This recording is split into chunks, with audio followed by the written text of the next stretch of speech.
wanted to see this. There we go. Yes, it is. We are going to, once we get started, we're going to be muting all our attendees until the question and answer period. And if you could please either use the chat function or the raise hand, and between Martha and I, we will try to get to people. I do have a couple of questions that people have already submitted, and we'll get to those once we get to the Q&A. If we have a chance, we would also like those of you that are on this as an attendee, but would like to offer some of your thoughts. We hope to get to that after we hear from our panel. So without further ado, I'd like to introduce our panel. We have, first off, we're going to do this alphabetically, to be fair. First is Michelle Hadley. Michelle is a cardiologist, an educator, and a dedicated public health advocate at St. Vincent Hospital. She's a recent president of the American Heart Association for Central Massachusetts chapter, and she has led the Physicians for Social Responsibility, their national chapter, leading the nation in gun violence prevention and awareness. She's been active in teaching residents, fellows, physician assistants, students, as well as medical students, college and high school students. And I'm sure she'll fill us in more when she does her little presentation, which will happen shortly as soon as I'm done with these intros. Next, we have Dr. Jane Lockery. Dr. Lochrie began her medical career as a staff nurse at Mass General Hospital. She then advanced to pediatric nurse practitioner and then earned her medical degree from the University of Massachusetts Medical School, or I should say University of Massachusetts Chan Medical School. She completed her residency in internal medicine at St. Vincent Hospital, and she is professor of medicine at the University of Massachusetts School of Medicine, Chan School of Medicine. She's a general internist and has been for Fallon Clinic and Reliant Medical Group, and she's held many teaching positions at St. Vincent Hospital. She is a past president of the Worcester District Medical Society, and she has mentored many students and residents through a lot of facets of their training. Next, we have Dr. Lauren Orr. Dr. Orr is a graduate of the Lake Erie College of Osteopathic Medicine in Florida. She completed her OBGYN residency training in Springfield at Bay State Medical Center, and she is currently a fellow in maternal and fetal medicine at UMass. She has a particular interest in the use of ultrasound in pregnancy and management of pregnancies complicated by fetal anomalies and genetic syndromes. And our last participant, but not least, is Claudia Pierre. Dr. Pierre is a graduate of Brown University for both college and medical school through their combined 8-year program. She completed her family medicine residency at Boston University and Boston Medical Center, and she then did a family medicine OB fellowship at the Greater Lawrence Family Health Center. She has been practicing a full spectrum family medicine, and she precepts residents and medical students during their outpatient clinic sessions and their inpatient obstetrics rotations. So you can see we have a very good cross-section of a variety of women physicians who are in various parts of their career, and we look forward to hearing from you. So I'm not sure who's going first. Isn't that terrible? Have we decided who's going first, or shall we go alphabetically? If that's the case, I'd like Dr. Hadley, if you could please give us your thoughts on mentoring, and then we'll move on from there. Sure. Thank you so much for having me, and thank you for the lovely introduction. Dr. Lochrie is one of my mentors, so it's an honor to be here with her and share this experience. Thank you. And I hope my email will be shared later. If anyone needs anything, my cell phone I can give also, always here to help guide and mentor. So I am St. Vincent's raised. I did my medical training at the University of New England, College of Osteopathic Medicine. Then I was a student here at St. Vincent's, continued with residency, chief residency, cardiology. I did some advanced training in adult congenital heart disease and women in pregnancy, or cardiac obstetrics at Mass General Hospital, where I found a lot of other mentors also. I'm now an attending cardiologist for 5 years here at St. Vincent's. Time flies by. That would be my first big statement. I can't believe how quick it goes. I'm also a mom of two. I have a 4-year-old and a 9-year-old. I have no idea how that happened either. And I am the co-chair for the Women in Cardiology Massachusetts chapter. I do a lot of legislative work with the American College of Cardiology, as well as the American Heart Association. I like to publish and perform a lot of research projects, working closely with residents and students also. I'm the director of the cardiac rehab here, as well as a designated institutional official for the ACGME. So some of my, when I say all that, it's a bit overwhelming, and I wonder how I got there. But I know that, and I'm confident that I got there because people believed in me, encouraged me, and supported me. So giving back is my biggest goal in life, is to support other students, physicians, anyone really in life, to see what they hold inside of themselves and allow other people to support you and allow you to flourish. One of the hardest things, I think, is to allow yourself to realize how you're perceived, right? A lot of times I say what I have done so far in my life, and I don't even fully acknowledge what I've done. But thanks to my mentors, I've been allowed to make these accomplishments.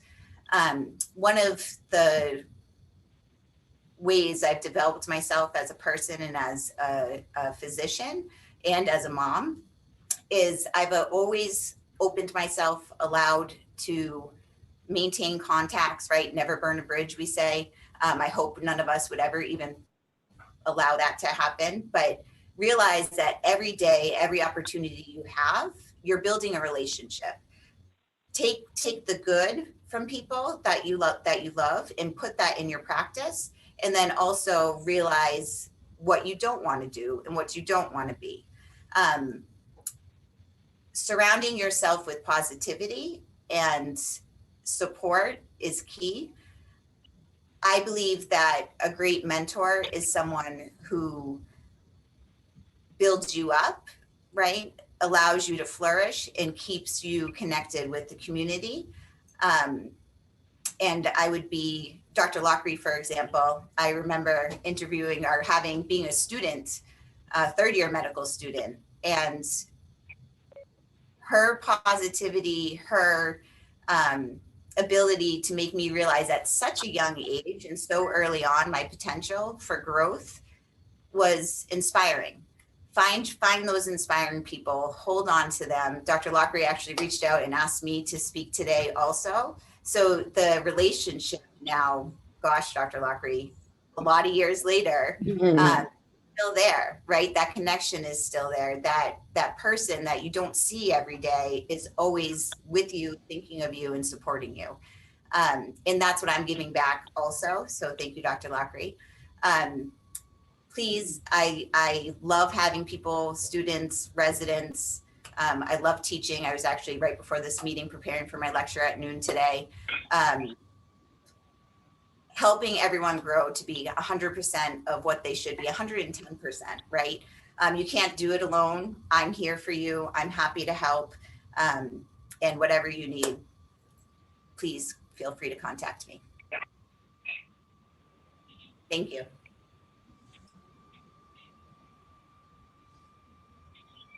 Thank you very much. Very nice thoughts. I like some of your comments. Thank you. I liked all of your comments, actually. I'm actually going to do a little bit of, I'm going to change the order. I'm not going to go alphabetically because I'm going to leave Dr. Lockry for last.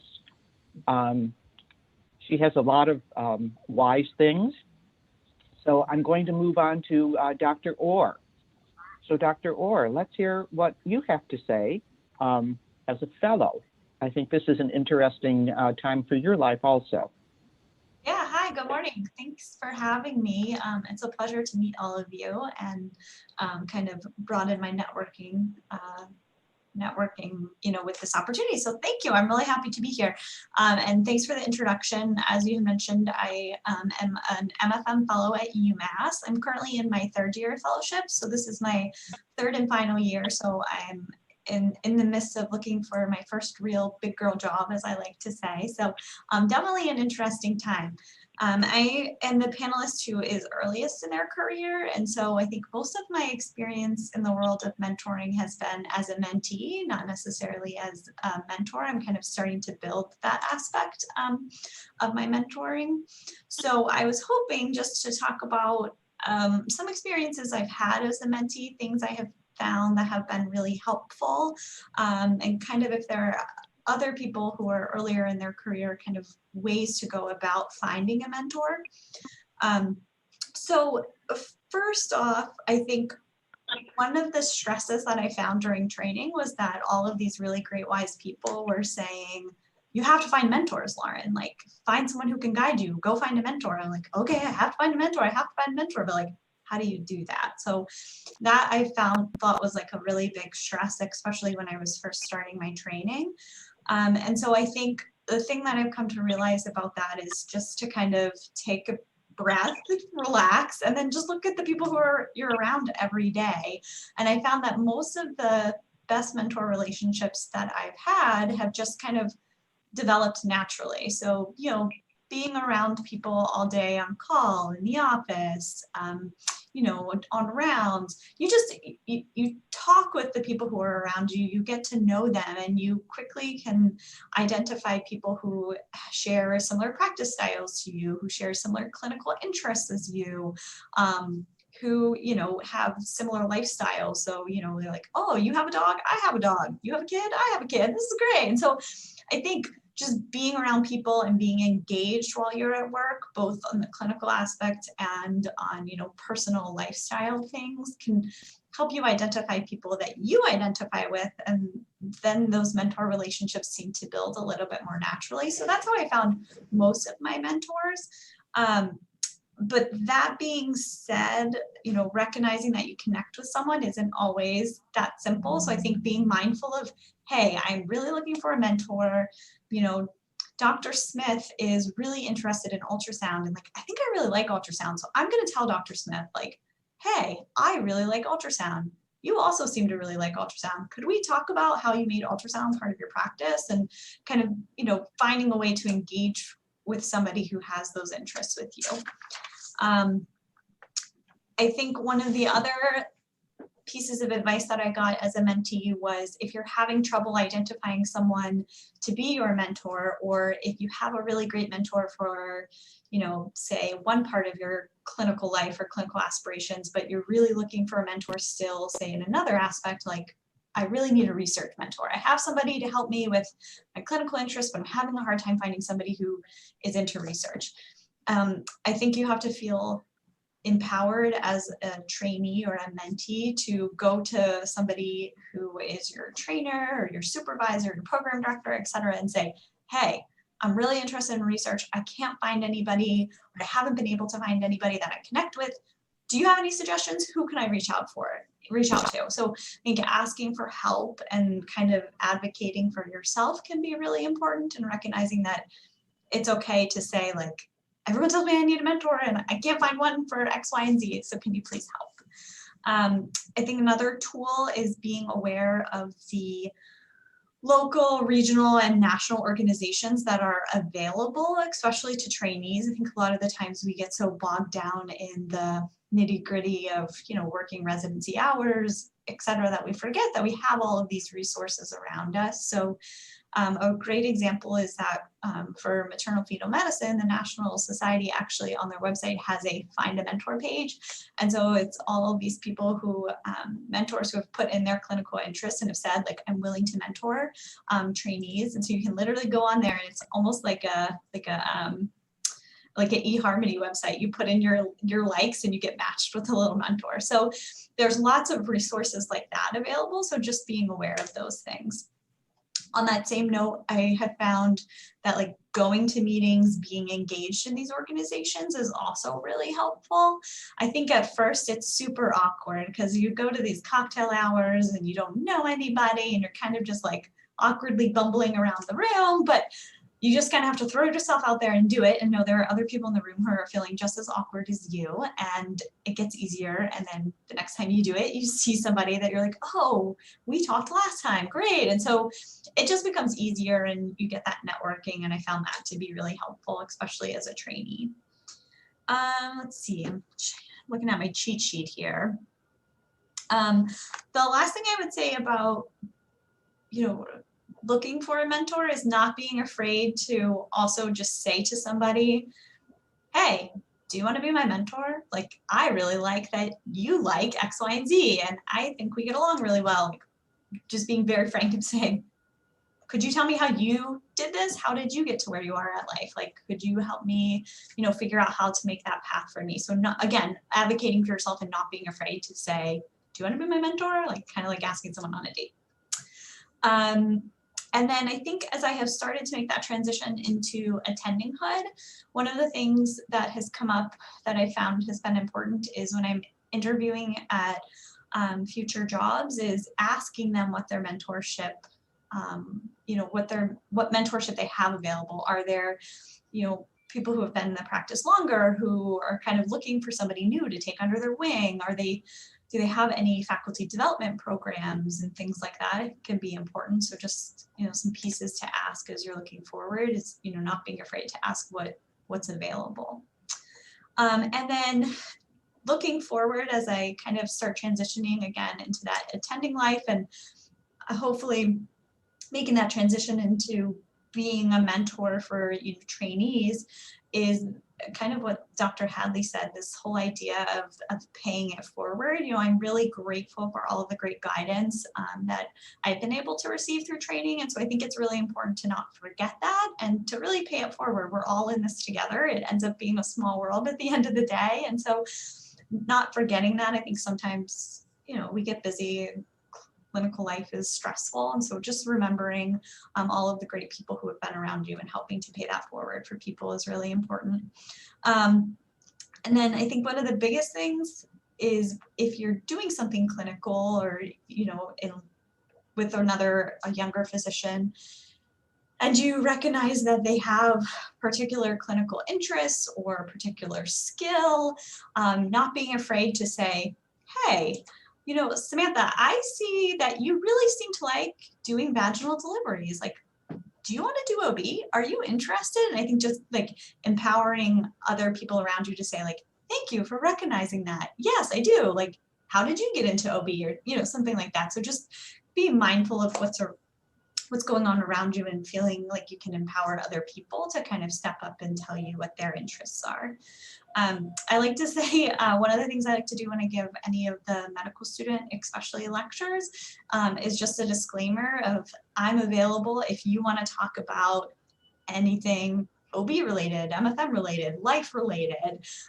So I always just give that disclaimer of like, I'm throwing this out there. I'm available if you want to come chat. And some people have taken me up on it, but it's just kind of nice to like let mentees know that you're available and you would like to talk to them, because I think sometimes that's really intimidating as a younger physician to go up to somebody more senior than you and ask for help or ask for mentorship. And then at the last piece I was going to say, things that I hope I found helpful and will continue to build on as a mentor is being able to also give your mentee constructive criticism. So being supportive of them, but also being able to say, you're really great at X, Y, and Z. I think this would help your career if you do A, B, and Z. And so, not being afraid to say the hard things or to be a little critical, it helps. I found it to be really helpful as a mentee to be like, you know what, you're right. I do need to do that. Thank you. I appreciate you not just, being rainbow and sunshines and being real with me. So those were the big points that I wanted to make, and I'm happy to answer questions later, etc. So thank you. Thank you very much. Lots of good ideas there for us. So thanks very much. Next, we have Dr. Pierre. So Dr. Pierre, we'd love to hear your thoughts, please. Okay. So I was trying to figure out when to start, right? Because mentoring starts very early, in someone's medical career. But I was thinking, let me just start with residency, because to start earlier than that would probably be too long. And the reason why I wanted to start with residency is, right, I'm assuming all residency programs do this, not just family medicine. They usually now have either assigned a faculty is assigned to a resident or intern, is always intern. Some people use different terms. Originally was mentor. Now I know my program uses coach, but usually, residents are assigned a mentor either before they come in or after they come in. They can get to choose one, right? That's what usually programs do. And if that is done, like assigning a mentor to a resident, I was thinking about, I think programs try to match. Everyone does that resident blurb, so you try to match that incoming intern to the appropriate faculty member, and then knowing what you can get from an assigned mentor and what you can get from a chance mentor, like one that you find or happen to, by happenstance, develop a relationship with. And sometimes your assigned mentor is the perfect fit. And I'm thinking about my career. Well, I was lucky enough as an intern at BMC, my assigned mentor was literally what I wanted to be in the future. She was a Black female.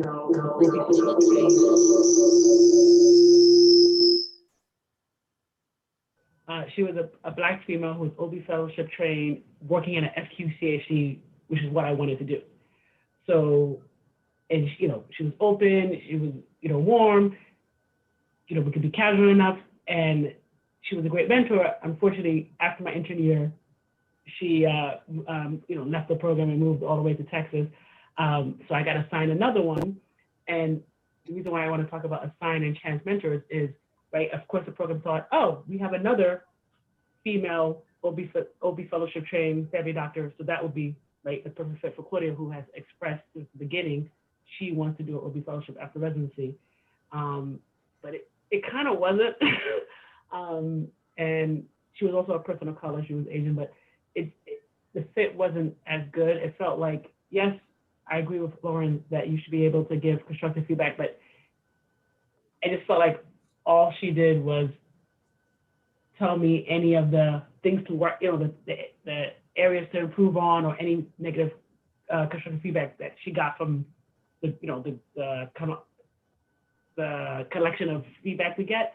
I don't think I was hearing too much, not only positive, but even just advice on how to get where I'm going. Sorry.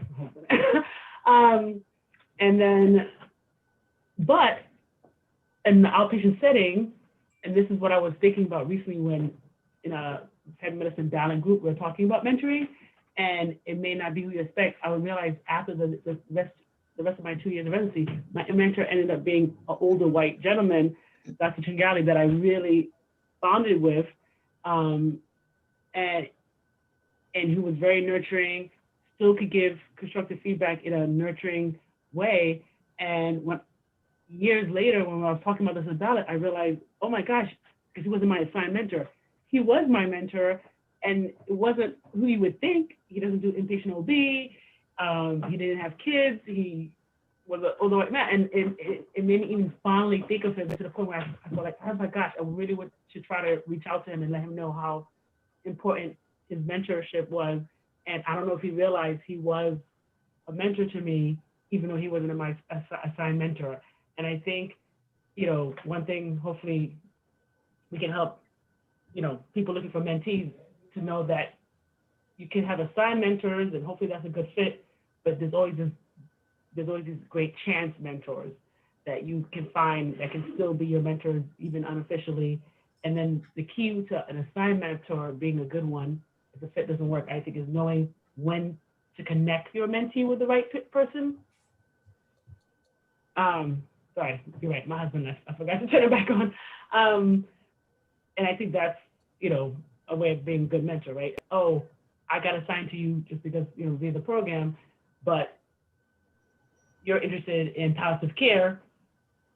My wife happens to be a palliative care doctor. I'm going to connect you with her. And even that, the mentee would find helpful. Then after residency, in the fellowship, it was by chance, one of the people in the group at Lawrence was, an older Black female from the Caribbean, like myself, who I view as an auntie. So that was good to have. And then at UMass, one thing I like in general, I felt like I was actually more appreciated as a faculty member than where I had left, because after fellowship, I stayed on Lawrence for a while. And I was told, like, Lauren, find a mentor. And I wasn't too good about doing it the official way. And then UMass, I'm sure people know, has, I don't know if it's UMass or the Family Medicine Department, they actually have formal mentoring programs. And I was not good about, because you have to like sign up for it or apply. And I was definitely not good about that. But since people were telling me to like a mentor, I still stuck on, well, the best mentor would be someone who's exactly like me, or not exactly like me, but my goal was definitely to find a female. I don't know if other women want to speak about that, but my goal was, I thought, was to find a female mentor who has a family, so I can learn not only how to advance career-wise, but how to balance, right, work and family lives. Olivia. And then, so I never did the formal way, and it looked like the people I wanted to actually choose a mentor were busy, like this, right? These are more senior faculty. They're doing so many things, and if they are already having,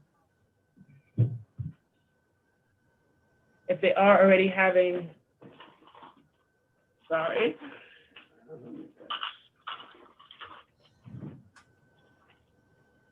It should be here. I don't know where it is. Sorry, my husband's looking for the key. Just take it. Just take it out of the car. If they are already having, I forgot what I was gonna say.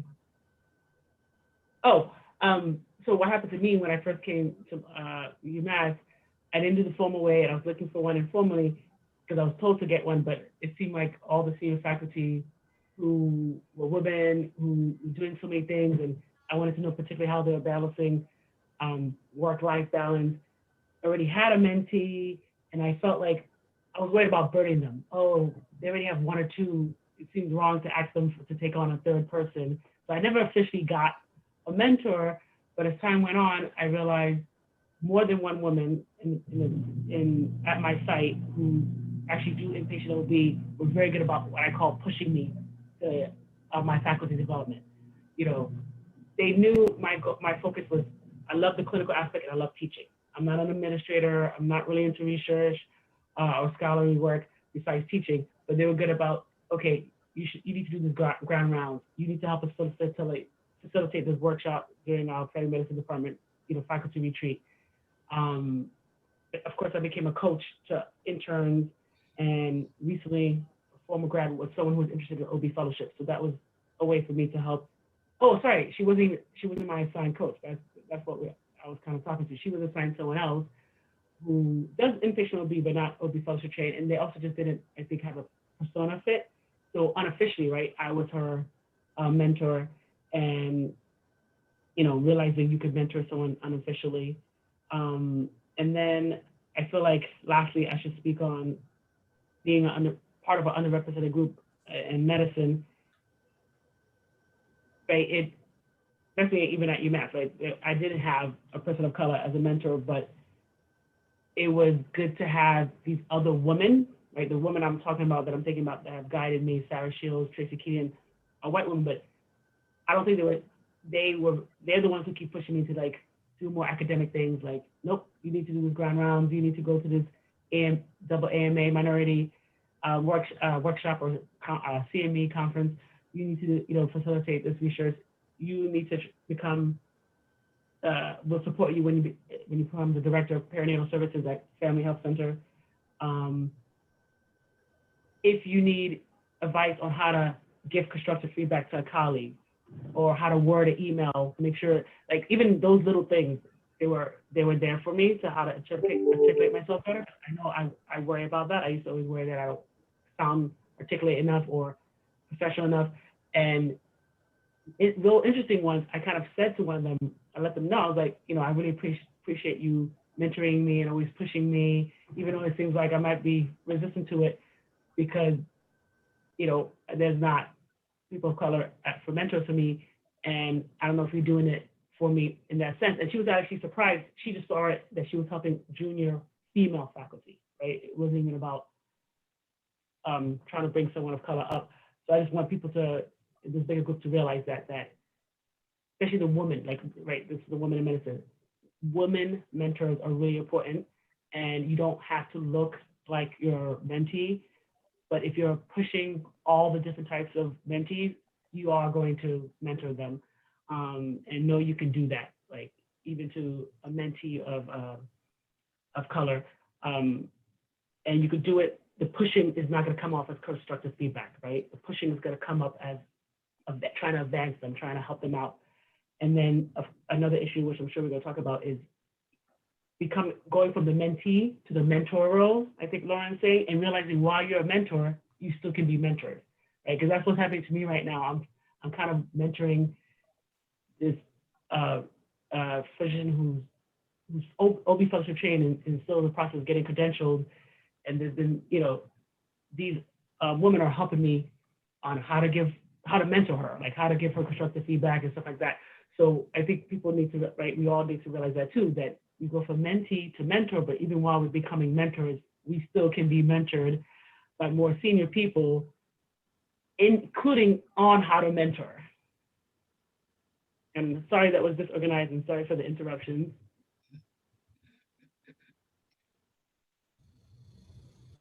Well, thank you. Thanks very much. I'm really enjoying all these different aspects and thoughts. It's very, very interesting and for me, very thought-provoking.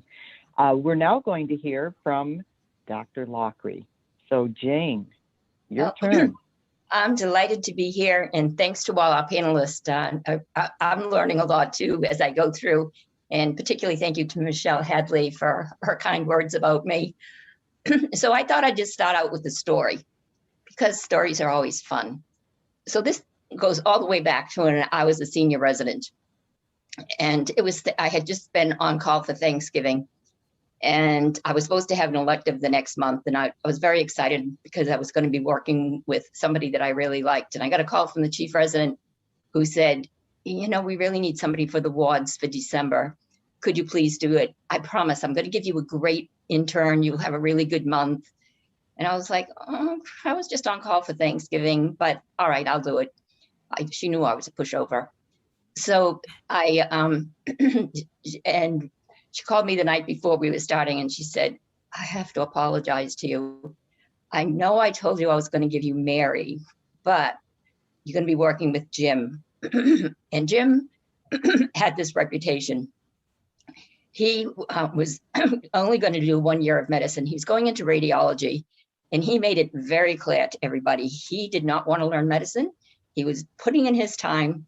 He was really unhappy to have to do a year of medicine. And I said, well, all right, we'll work with Jim. And so we were picking up a new team. We hadn't met any of the patients yet. And we went to the first room, and it was this really delightful 95-year-old lady who was dying from metastatic breast cancer. Back then, there was no palliative care. There was no hospice, so these patients got admitted until they died. Usually, they were not on a covered medicine service, but the attending who was her doctor was particularly a favorite of all the residents, so we used to cover all of his patients. So we went to visit Anna, and she was perseverating. I love my coffee. And she kept saying that. And I said, Anna, how's your coffee? And she said, it tastes like dirty dishwater. So when we finished examining her, I said to Jim, come on, we're going to the cafeteria. And he said, we're going to the cafeteria to buy some old lady a coffee in the middle of the rounds? I said, no, Jim, not to buy some old lady a coffee, to buy Anna coffee. So we did that every morning for probably 10 days in a row. We'd start rounds with Anna. We'd go get her coffee first. And one day after a particularly long call, and at that time it was overnight call every third night, I started going up the stairs. He goes, hey, wait, aren't we going to get Anna coffee? And I was like, breakthrough. And as we were finishing up our rounds, now this was like 36 hours after we started, my habit when I was going home, I'd like peek in at all my patients, make sure everything was okay. And there was Jim sitting on Anna's bed, feeding her ice cream, coffee, of course.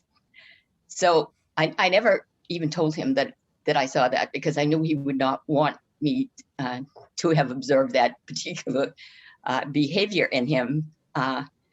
So why am I telling this story? Well, 30 years later, I was a program director at St. V's, and he called to get his credentials verified. And the secretary said to me, I just got a really weird phone call from this old guy. I was like, old guy? He said he wants to know if you remember Anna. And that was like 30 years later. So why am I telling you this story? It's not to buy your patients coffee every morning.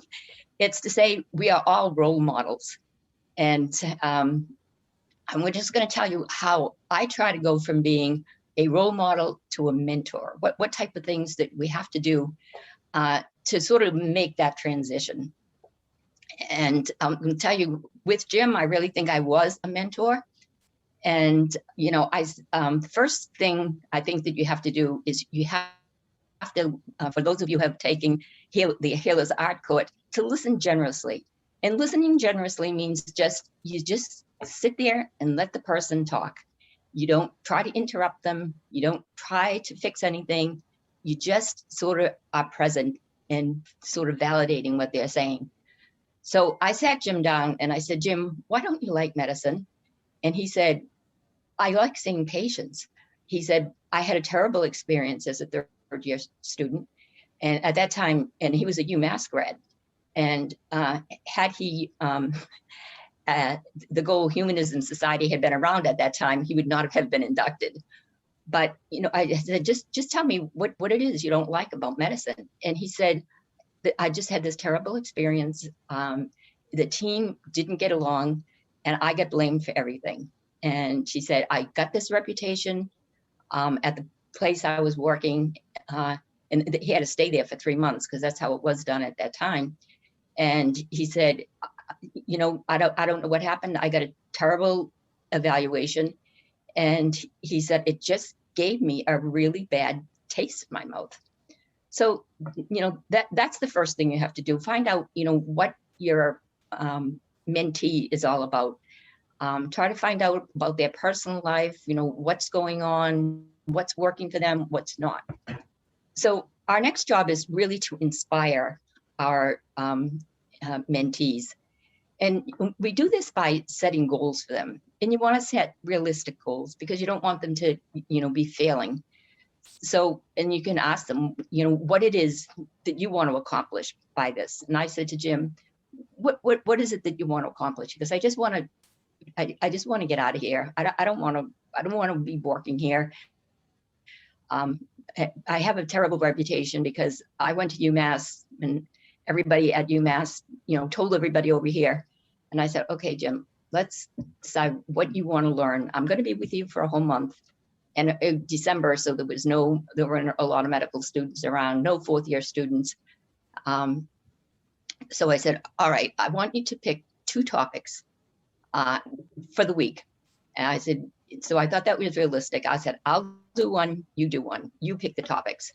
So of course he picked contrast-induced renal disease and contrast allergies. And I said, okay, if that's what you want to learn, that's what we'll do. So eventually we, you know, started to really work together. And, you know, I think he really appreciated that I was trying to, you know, work with him on his terms. So our next one is goal is really to support our mentee by encouraging them. In so much of medicine, we always hear what we do wrong. We never hear what we do right. Everybody expects us to do what's right. And I think it's really important to, you know, pick out and say, you know, I really thought that your history and physical on that patient was really done well, you know, and give them specific feedback that, you know, I really liked how you dug into the social history. You don't see that all the time on the wards. You really want to be their champion. And like, you know, we've heard, and I think this theme is reoccurring, that you really want to support them, introduce them to people. And there's mentees and mentors from, you know, all different stages. So Jim, it was a 1 month mentorship. With Michelle, it's been 20 years almost. So, you know, you sort of have to tailor what you're doing. But, you know, if somebody came to me and said, you know, I really want to advance and do more teaching, and I'm a rheumatologist, and I'm not a rheumatologist, they're the rheumatologist, and, you know, sit down and say, okay, what can I do to help you? And she'll say, well, you know, I really need to do probably research, and I probably have to publish, and I'm not going to do rheumatology research with her. So I'll say, all right, I'm going to introduce you to Dr. Hewitt, because he's doing research right now. He's published a lot, and you can, you know, have that relationship with him, but continue to work with me, because, you know, I was a program director and, you know, can help her with research. And lastly, I think, you know, you want to share your ideas, but you want them to be the ones to make the decision. And I think I can just remember back when I was working, and one of the third year medical students came to me and said, could you be your mentor, my mentor? I'm going into medicine, and you know, I just like, you know, to be able to you know, run some things by you. And I said, oh, of course. And probably a year later, she came to me and said, I really need some advice. And I said, oh, you know, okay, what's going on? Tell me what's going on. And she said, I'm thinking of extending my fourth year so I can have a baby, but I'm really concerned that it's going to affect my being able to match at a good program. And I said, okay, you know, tell me a little bit more. And she said, well, you know, I'm 33 years old. I'm concerned that you know, if I wait 3 more years, that I might not be able to have a child. And she went through all the reasons, you know, all the risks, and not a whole lot of benefits except for where she was going to be matching. And I had delayed my residency, having been a nurse for 7 years, and never was able to have a child. And I really wanted to say to her, yes, do it. But I said to myself, all right, let her make the decision. So I said, it sounds to me like you've already made the decision. And she goes, you're right, Dr. Lochrie, I really want to have a baby. And I said, then that's what you should do. And a year later, she came in with her baby, and delightful. And she said, you know what? That was the best decision I ever made. Thank you for telling me having a baby. I was like, wait a minute, I didn't tell you to have a baby. But you know, the point of this is that everybody's watching us. The nurses are watching us. Our attendings are watching us. Our junior colleagues are watching us.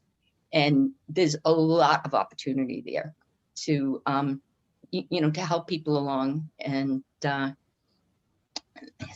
you know, that's, you know, to go from the role model to the mentor is not a hard transition. It's just a few little things, and encouraging them, supporting them, you know, making sure that they have all the tools they need.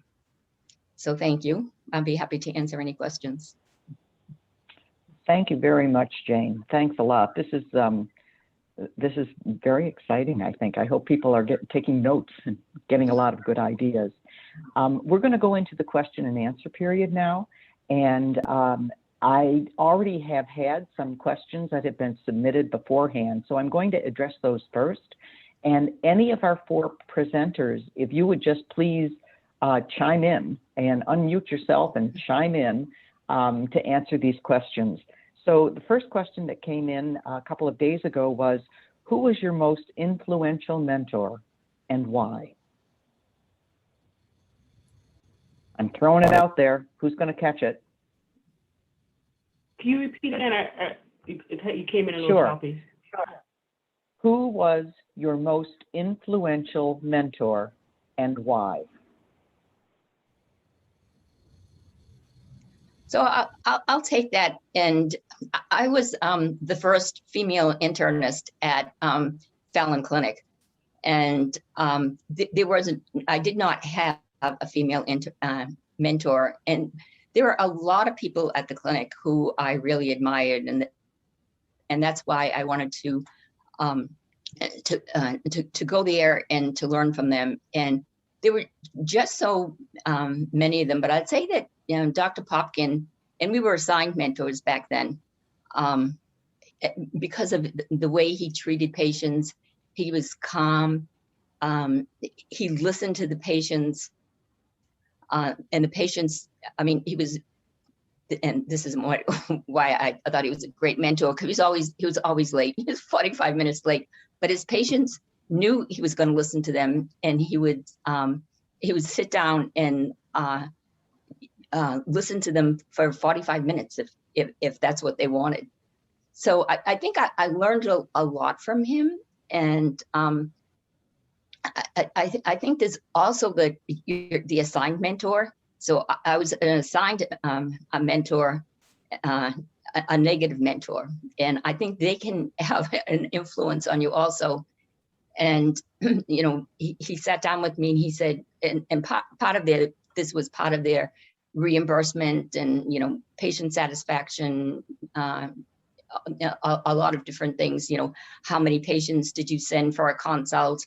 How many patients did you spend time with in radiology? How many times, you know, how much money you spent in the lab? And he was going all these things to me. He goes, you know, your patient satisfaction is great, but you're not seeing enough patients. And he said, well, do you know why?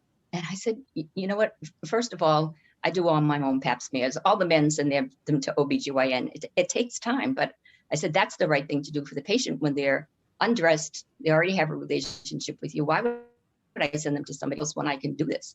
And he said, oh, okay, I didn't think of that. How much money did you spend in radiology? You spent more money in radiology than anybody else. And I said, because I have all female patients and they all have to have mammograms. He goes, oh, I didn't think of that. And he said, all right, what about these other problems, not seeing enough patients? And I said, you know what, female patients have a lot of problems. They may come in, they want to discuss their problems with their husbands. They may discuss, you know, the difficulty it is to take care of their mother. And he said, all right, I have a cure for that. I said, what's that? And he said, I say to my patients, I'm here to take care of your medical problems. If you have psychological problems, I have somebody to help you with that. I was like horrified. I was like, how could anybody ever say that to a patient? So I think you learn, you know, from everybody. And like I said, everybody's a role model. Everybody's watching what you're doing. So. Thanks, Jane. Any of our other panelists want to add anything?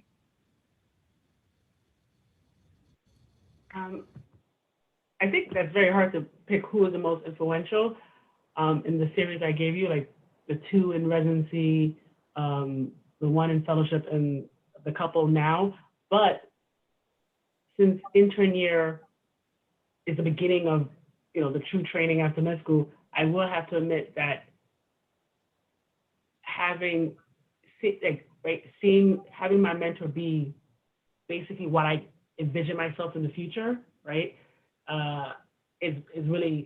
Was really motivating, and that goes back to a bigger issue of better representation in medicine, because that's what it was like. Seeing this, she was actually a single mom who had kids during her training, Black female, working at FPSC, doing full spectrum medicine, working in a residency, teaching residents and mentoring and doing C-sections. Was very, you know, motivating, because it was an example of what I wanted to be. So it showed me, oh, I could actually do that. So she probably was the most influential, because she let me see that I can become what I wanted to become, you know, because it was motivating. So the bigger aspect of that, my statement is that, right, what helped to help that with for other people would be, you know, increasing diversity and representation in medicine, so other people can be motivated and know that they can end up achieving their goals. I'm going to go ahead with another question. So thank you very much for that input. This topic, this could actually be a whole program, but the next question that we have is, how do you maintain effective work-life balance as a leader? That's a whole program in itself. Mm-hmm. But I'll repeat it, and anybody want to jump in here. How do you maintain effective work-life balance as a leader? That's a whole other program. You definitely nailed that one on the head. And I'm happy to do another program on that, because that's a daily struggle. I'll be very forefront in saying that. But building a great team that surrounds you, accepting support is a big deal. I find that hard to do sometimes. I'm very independent in accepting people to help you.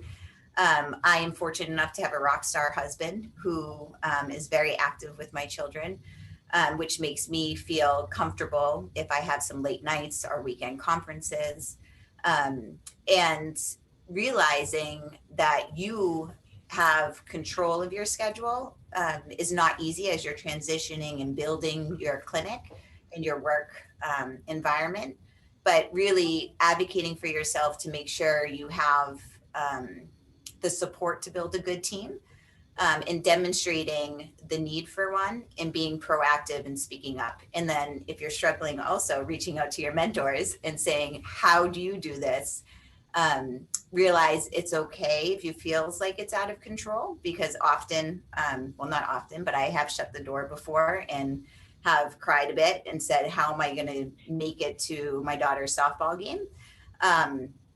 Because I have backlogged, because Dr. Lochrie taught me to spend time and listen to my patients. I'm backlogged an hour in the office and there's X more to go. But always communicating, building your team will help you be able to do the things you want to do. And just remembering you truly do have control of limiting your schedule, advancing in areas you want to, finding the right support. Anybody else? I was going to say, I'm definitely not an expert in this topic at all, but I think one of the things I have recently learned is being okay with the fact that there's always room for improvement in that area of your life. So for me, I felt like I had finally figured out how to get a decent work-life balance in residency. And then I was like, okay, residency is over, on to fellowship. And so I'm like, all right, let me figure this out again. And so then I kind of was getting the swing of things, felt like I, was seeing my husband. I was working out again. I had this nice balance. And then we decided to have a baby. And so now we're like going through that again. We have an infant and we're trying to figure out, how do I balance work life at this point? So not getting frustrated and remembering that it's okay to have to readjust and make changes to make things work as you grow. So that's one of the things I'm trying to accept and get better at right now. I'm going to, I had said earlier when we were doing our remarks in the very beginning that if you have a question from our people that are attending this, if you could please either raise your hand in the participant button or put something in chat. And right now I don't see, Martha, do you see anything in either of those as far as a question? I don't. I do not know. Checking. Okay. So one of the things I'm going to take the chair's privilege here, and I'm pretty sure that it was Michelle that mentioned this, but she did give a shout out, and I'm going to definitely give a shout out to joining organizations. And all of you, hopefully, if you're not, you'll be soon, I hope, are members of the Worcester District Medical Society. But looking at, and they don't necessarily have to be your professional organizations, but they offer so much opportunity. And I think you can do local with your local medical society, you can do state with your state medical society, and then your national organization. If you follow through, you have Worcester District, you have Mass Medical Society, you have the AMA, but also in your specialty, because as our panelists have said, those offer a lot of mentoring opportunities, but also a lot of socialization, and a lot of interesting things that you don't necessarily get out of a meeting if you're just sitting and listening to lectures. So I really think taking a look at that, being active in them, not just necessarily being a member, but there's a tremendous amount of leadership opportunity there. Leadership training, media training, all kinds of things that are incredibly useful. So I'm going to stop because I see Marianne's hand is raised. So Marianne, yes. Go ahead. Yes. Can you all hear me? Yes. We can hear I you. can't see. There, oh, I don't know, there's something across my screen that I can't read. It says there's an automatic reactions are here. If you raise your hand or give a thumbs up for a few seconds, I'll yield. How do I get rid of that? I don't know how to get rid of that. I think As long as you it fades away, I think. Just if you go don't ahead. Okay. move your mouse So, around. so I don't know all of you, but I sure hope I get to know all of you. I'm Marianne Felice. I'm a retired pediatrician, and it was my privilege to be the chair of pediatrics for, I don't know, 12, 13 years at UMass. And I was the only woman chair for over 10 years at UMass Medical School of any department. And at that time, I found that I was mentoring my own faculty and recruiting them, but many of the women in other departments would come to me, ask to be mentored because they didn't have enough, they didn't see that they had enough women leaders in their own department to mentor them. And so I started, I mean, I have whole folders on mentoring every single person I was mentoring. I think at the most, I'm talking about formal mentoring. I don't mean somebody stopping in my office and asking for advice. I don't mean having to help somebody get promoted, which I had to do as a chair. I'm talking about actually setting up formal sessions for mentoring. And the most I had at one time, I think I was counting them, was 15. And I want to make a couple comments, if that's okay with you, Lynda, based on, Sure. on my experience. And that is, there's mentor, teacher, coach, mother. Those are sometimes the feelings I had that I was doing with certain people as I was trying. And it's, I want to mention the mother part because you can't be a mother. I mean, you've got to, not just being a parent, there's an objective part you have to do that includes, that some of you have said, and that is sometimes giving negative information or information. I still remember a young woman who wanted, she was aspiring to become a leader, and usually I really, really wanted more women leaders. We desperately needed more women leaders at the top, because you can pull up you reach up and you pull up women in positions. But having spent some time with her over a couple of years, I didn't feel that she had the temperament to be a leader. I thought she would drive herself nuts. She was almost OCD. Getting a manuscript out for her was painful, because if it wasn't perfect, she wasn't willing to submit it.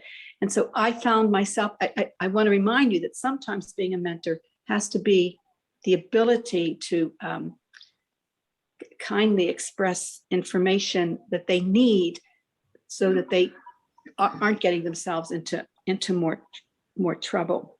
I also want to comment on mentoring men versus women. There's a difference, at least in my experience. And in the beginning, when I was much younger, I only want to mentor women because there were so few women leaders to be role models for the women.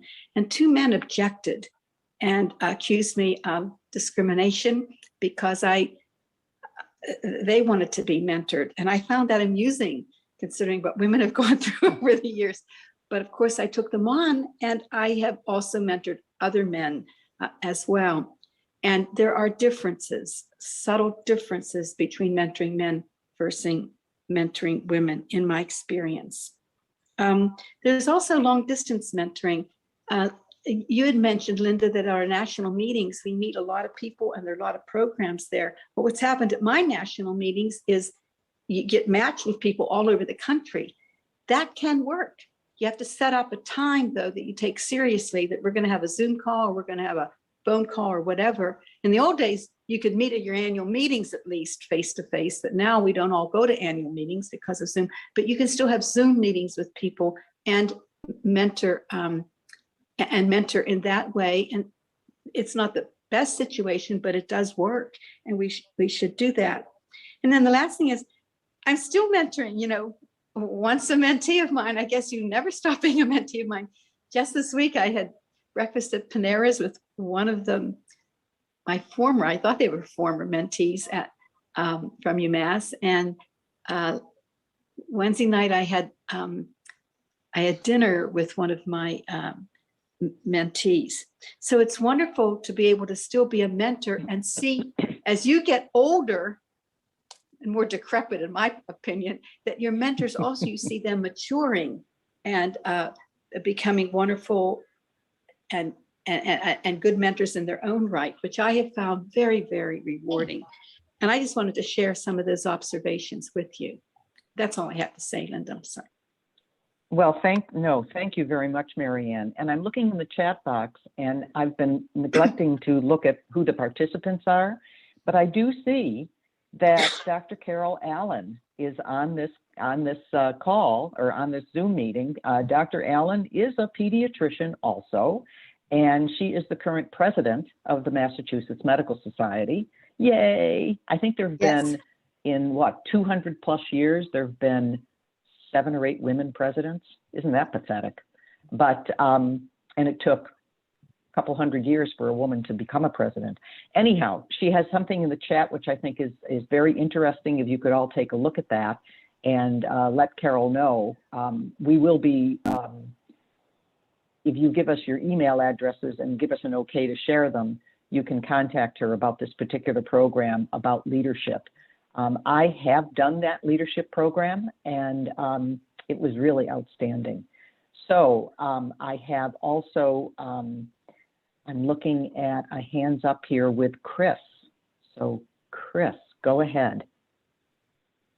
Hey everyone, and thank you very much. This has been a wonderful session.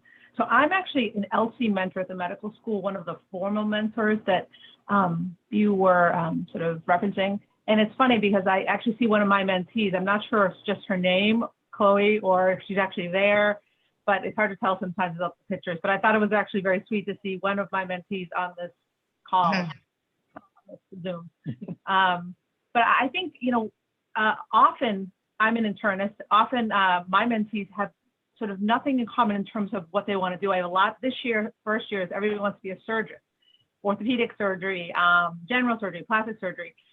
And, I've been a mentor for 8 years in this formal way. And I kind of think to myself, okay, it's not really about me, it's about them. What do they need? What can I do for them? And that's sort of how I sort of approach the mentoring. But I love your comments about in my career, I'm kind of mid-career, I think maybe the mistake or what I didn't know, and I wish I had a mentor for, was to join organizations early, to get involved, like you're sort of saying. It never sort of occurred to me to do that until recently, the last 5, 6, 7, 8 years. And I think I've missed a lot. So I'm really encouraging my mentees to do that. But I agree with everything you said, that you pick up, if you have formal mentors, great, but you pick up mentors along the way. And I always think, and I'm sure the panel probably agrees, that a lot of times I feel like you get much more sometimes than you give. I really feel like these mentees, they're like an infusion of B12. They make you feel good. You have energized about medicine. You're passionate about what you're doing. It's an amazing thing to give back. So selfishly, I tell people who want, are interested in education, be a mentor. You have a lot of experience, just as a woman, to give to your colleagues, and that gives you, replenishes you at the same time. So it's a wonderful relationship of sort of learning and growing together. Thank you. I also was going to call on Lynn, but she put her hand up. So Lynn Eckert is also a pediatrician and has also been chair of the Department of Family and Community Medicine at UMass. So Lynn, please, what's your comment? Well, thank you. It's been a great program, very exciting. And I love to hear the stories.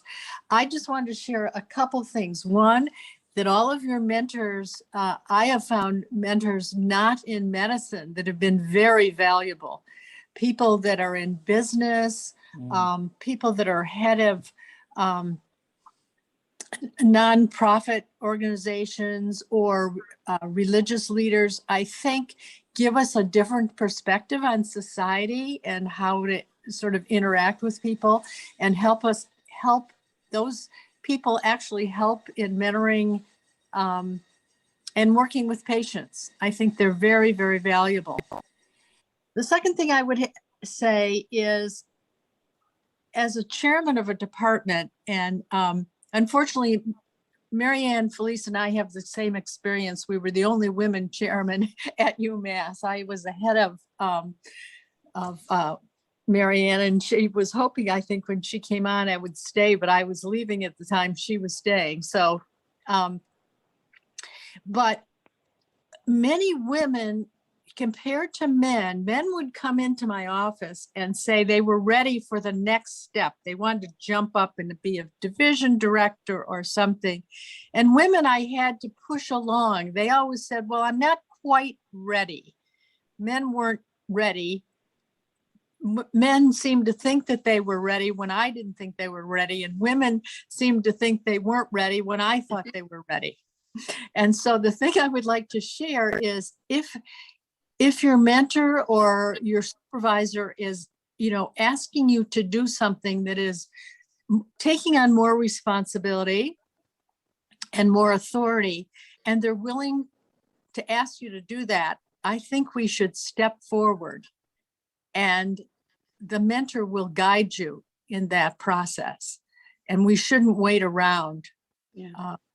I think we have to be a little more proactive in promoting ourselves as women. I've had the same experience. Absolutely. Lynn, I've had the same Yeah, sorry, go experience ahead. with men versus women. I've had the same experience with men versus women going into leadership positions. The exact same thing. Men think they can do anything. And if somebody, and a guy said to one guy, what makes you think that? Well, if so-and-so says I can do it, I can do it. Whereas women will say, I don't know if I can do that. You sort of have to convince them. And often men think they can and they cannot. And women think they cannot and they really can't. Michelle, were you going to say something? I was. Excuse the outfit change. I blocked my camera, but the cath lab was paging me, so I have probably 5 minutes before I've got to run to the cath lab. Okay. That's an example of me saying, I will not start at 7:30 today because for my first procedure, because this is important to me, right?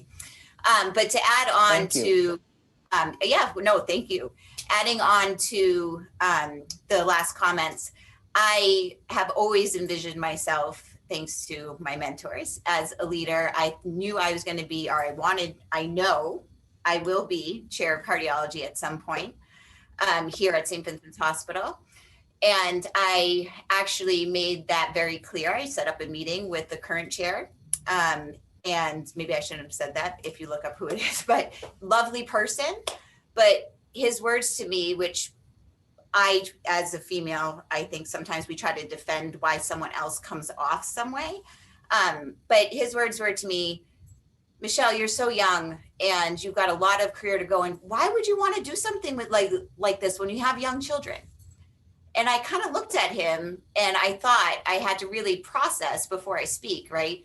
And I thought, Dr. X, I feel and I know that I can be a great leader in this role someday. I understand I'm on the younger side, but I was looking for you to help guide me into developing into the role, not saying I wasn't fit for the role. I left him speechless by saying that, but I really feel that if we think before we speak, which is hard to do sometimes, we can have a huge impact because he has always interacted with me now very differently. I know he probably didn't mean to say that, but he has to think about the way he presented that idea. Yes, I have young children. Yes, I know I won't be chief right now, but someday I will be, and I want to be. And I just was looking for him to help guide me. So always put yourself out there, be proactive, because I'm sure there's been a lot of men in his office saying the same thing. And maybe the comments were the same, but I doubt it. But I twisted the opportunity to educate him also of the way he responded. So don't be afraid, speak up. Great words. I also want to mention that, because you had mentioned that you have children, and many of us that are on this call have children. Mine are significantly older, but when you do what you're doing and you're mentoring and that sort of thing, that doesn't go unnoticed by your kids. And they're watching you. That's how they learn. They listen and they watch. And they watch and they see you do this, and they see you going out to meetings. They see you doing things like this. They see you inviting people to your home, students and residents to your home. And that makes an impression on them. So when you think that, oh gosh, I don't think I have time for this, realize that all the stuff that you're doing, your kids are watching you do this, and it really makes an impression on them. And I think, I hate to speak for everybody, but I think it's a really positive impression for them to have this, because I look at my two children who are in their 40s now, but they are doing the same thing. And I think that I think it's very heartwarming to have that happen. Martha, your kitty is there. Did you feed him this morning? Yes. One of them's Any out. other one of them's comments? home. Any other comments or questions? We have a few minutes left, and I'm going to thank Michelle, who has to go off to the cath lab. So thank you. Any other thoughts or anything? Yep, go ahead. I would, you mentioned, and so did Marianne, about national meetings and regional meetings and things like that. And I've also had that opportunity because I was chairman of the Association of American Medical Colleges. And what I would like to suggest is that people really become much more involved in those kinds of activities, because there's an opportunity to discuss with people who are not in your same exact environment, but you have very similar problems. But you can talk to people that are, in my case, I was running family medicine, so you can talk to other family medicine chairs, or you can talk to somebody else who's on an executive committee of a medical school or something, and find out what they're doing, and not be sort of into the politics of your own institution, but learning how other institutions and other people manage things. And I think it's extraordinarily helpful, the networks that are beyond our local region. Thanks, Lynn, for that. I think, and absolutely, I think that when you can hear about what's going on across the country, and again, doesn't necessarily have to be medical. Anything else at all? I'm loving the comments that are in chat. And Carol, I know you put your politics hat on by saying about why a lot of women are not in politics, but that has a lot to do with it. I think that's probably a worse occupation. Hate to say that, but we do anything need else? Well, Lynda, thank you for Sorry. thank you for the opportunity to be here and to see all of you who are all inspiring to me. So, and please, Great. If anybody has any thoughts about the Medical Society or anything, just feel free to reach out to me. You can do callen@mms.org is probably an easy one to remember. There's president at mms.org, but that goes through other people, so it's not as efficient. Yeah, I love what I'm hearing and learning. And, we didn't have actual mentorship when I was in training. I don't think that existed. Yeah. There were a lot of role models and examples and colleagues and supports and friends, but I never had a quote mentor. But anyway, and I'm in the decrepit ages. So, well, I think we did. We just didn't call them mentors. Yeah. I think we did. Yeah. So I have to. So Carol, I'm going to say to you, you have to admit that Worcester is the best district, right? There's 20 districts, and Worcester's the best. I would be disloyal to my own district of Middlesex if I said that, but you are a great district, I will say.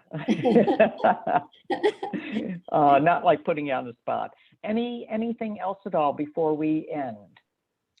Always keep a box of Kleenex in your office. There'll be lots of tears, and that's okay.